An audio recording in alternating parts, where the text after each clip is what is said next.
Vamos lá, informação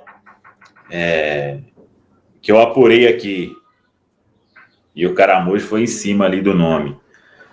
O Cruzeiro tem uma conversa em andamento com Fagner, do Corinthians, para a lateral direita. Acho que a ideia seria um empréstimo, o Corinthians pagando uma parte, mas é informação aqui da Samuca TV. Fagner é outro aí bem experiente, né? E o bicho pega ali no setor dele quando ele joga, mas para a composição ali é o que o Cruzeiro conversa neste momento. Não tem negociação sacramentada, mas é um nome que a gente traz aqui em primeiríssima mão na Samuca TV. Fagner, lateral direito do Corinthians. Pedro Torres. Me surpreende um pouco o nome, né? O Fagner, em algum momento aí da carreira, já foi um dos principais laterais do futebol brasileiro, perdeu espaço já algumas temporadas. Assim, não sei se seria a minha opção, sinceramente. Eu pensava para essa função ali de composição, um atleta talvez numa idade mais jovem, mais intermediária, e eu fico com um pouco de medo, porque o Fagner é um lateral muito vigoroso, digamos assim, enquanto joga no Corinthians. Mas eu não sei se no Cruzeiro ele vai contar com a mesma benevolência que a arbitragem tem para com o Corinthians, né? Então, não sei, é claro que o Samuel falou que é uma negociação que está aí no começo. Ofensivamente, o Fagner tem muita qualidade, é um atleta que faz cruzamentos muito bons, mas tem toda essa questão da idade, e aí como é que ele vai estar fisicamente aqui para poder render dentro da ideia de jogo do Cruzeiro e da ideia de jogo principalmente do Fernando Diniz.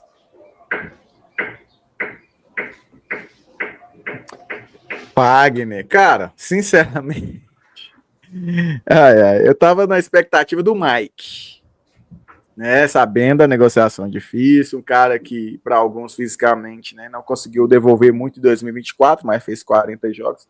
Aí quando você se fala no Fagner, 35 anos, né, tem contrato com o Corinthians até final de 2026, é complicado.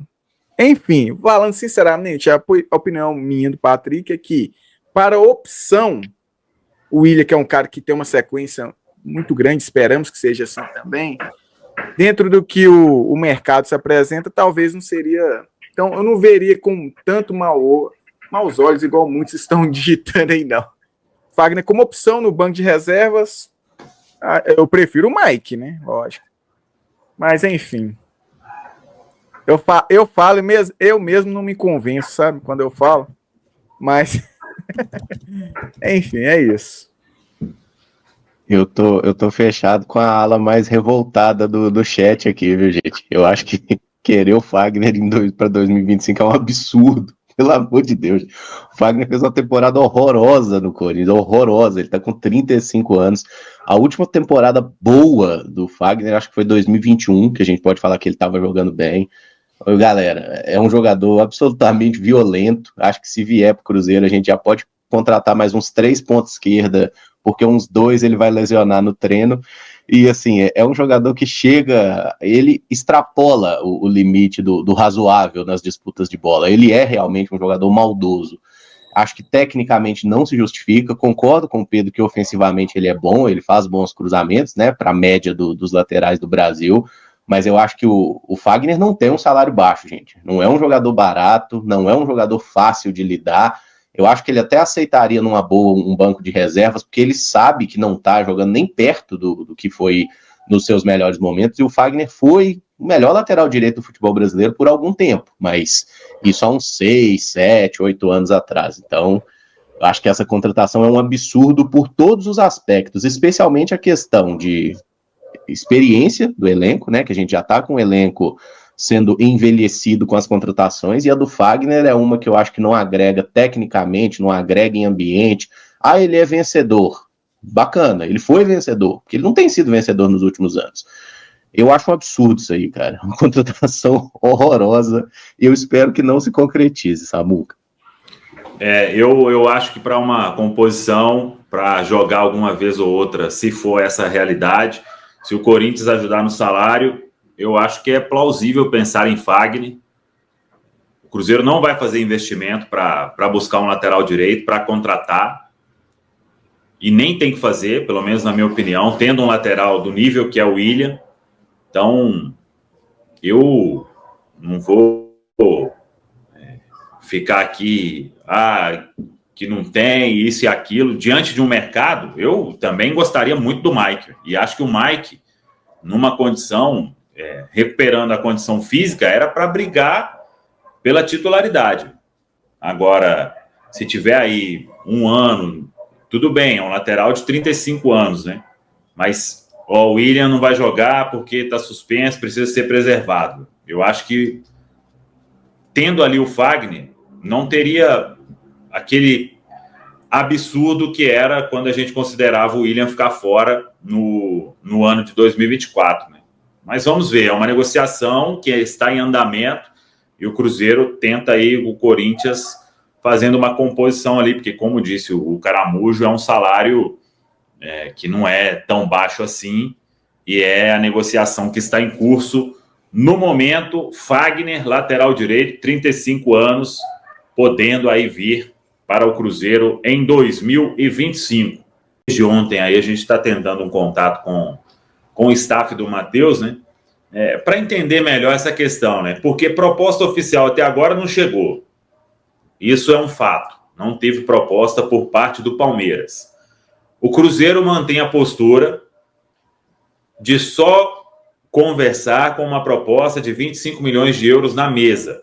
E mesmo assim, se for um desejo do Matheus Pereira, não quero ficar mais, quero buscar novos ares, e isso e aquilo, se ele tiver essa conversa, aí o Cruzeiro pensa em uma negociação, porque o Cruzeiro conta com o Matheus Pereira em 2025, fez os planos com o Matheus, tanto que quando o Cruzeiro contrata o Eduardo, é ali para tá saindo o Vital, né? Então, quando você não tiver, às vezes a gente ficou aí, ou até mesmo para dar um fôlego para o Matheus Pereira, né? O Matheus Pereira jogou muitas partidas, 90 minutos, e quando saía ali, a gente via o que acontecia. Então, o Cruzeiro trouxe o Eduardo, está trazendo o Eduardo, né? Que ainda não foi oficializado, porque tem que passar por exames médicos e assinar contratos, vai ser no início de janeiro.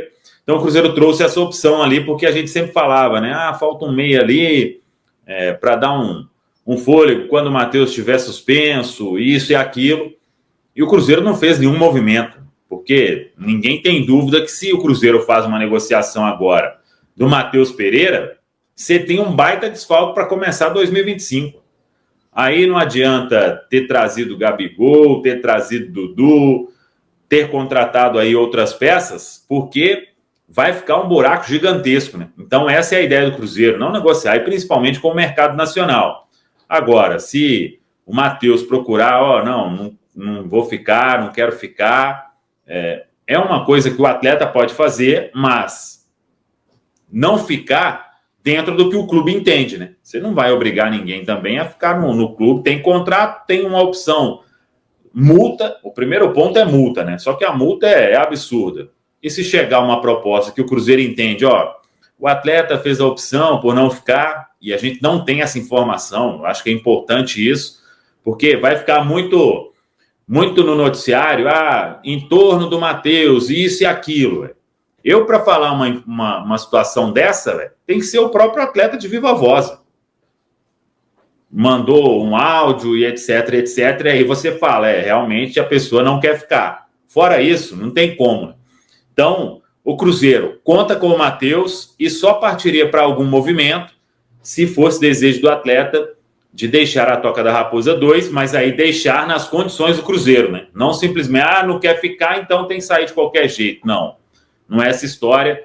Isso aí já vem de uns dias, né? Mas o curioso, pelo menos para mim, Caramujo, é que se falou tanto disso e até hoje não tem nenhuma proposta oficial na mesa. Por que está esse burburinho todo? Isso aí é um ponto que a gente precisa tentar prestar atenção e buscar as informações concretas, né, Caramujo? Ah, sem dúvida. E a gente não deve tratar a especulação como algo concreto, né? É uma especulação, né? E a matéria lá do GE, que foi o que balizou boa parte dessa discussão, ela é muito vaga, né? Quando fala pessoas no entorno do jogador. Que pessoas são essas, né? É o que? É o empresário do jogador, alguém mandou no chat ontem da live, eu lembro, um primo de terceiro grau que é palmeirense do Matheus Pereira, que falou que veio com bons olhos. Aí tudo bem, pô, mas a gente tem que ter, né, um certo filtro aí para esse tipo de informação, ficar mais de boa, porque não tem proposta concreta. Se não tem proposta concreta, o staff do jogador também não se posicionou, o Matheus Pereira está de férias e tem gente que fala, ele tem que se posicionar. O cara está de férias, deixa o cara curtir as férias dele, não tem porquê ficar vindo a público explicar a especulação, até porque a gente vive um período que tem tanta gente que trabalha nesse meio de notícias de transferência. Caramujo. Ele não vai poder viver, né? Ele vai ter que fazer só isso da vida dele. Então, assim, acho que é um caminho que a gente tem que entender, é negociação, é interesse, e jogador que joga bem vai ter interesse de outros clubes mesmo, mas essa situação do Matheus, assim, é um dos mais próximos do conceito de jogador inegociável que a gente tem, né? Eu sei que não existe ninguém inegociável, ninguém é insubstituível, mas um armador como o Matheus Pereira, das características que ele tem, e já encaixado no time, né, jogando bem aí após uma temporada que teve oscilação, mas o Cruzeiro como um todo oscilou, né, um jogador não ia conseguir carregar o Cruzeiro da forma como o time acabou ali, depois daquela data FIFA que voltou no jogo contra o Fortaleza, né, então não é um jogador que ia fazer toda a diferença, e o Matheus ainda fez a diferença em alguns jogos que a gente conseguiu pontuar, mas houve uma queda generalizada e ele foi um deles. Nessa próxima temporada, o Valu falou bem até, né? A gente está contratando flechas melhores, né? Você vai perder o seu arco agora, você vai ficar sem um armador na hora que você finalmente consegue ter um atacante de mais qualidade.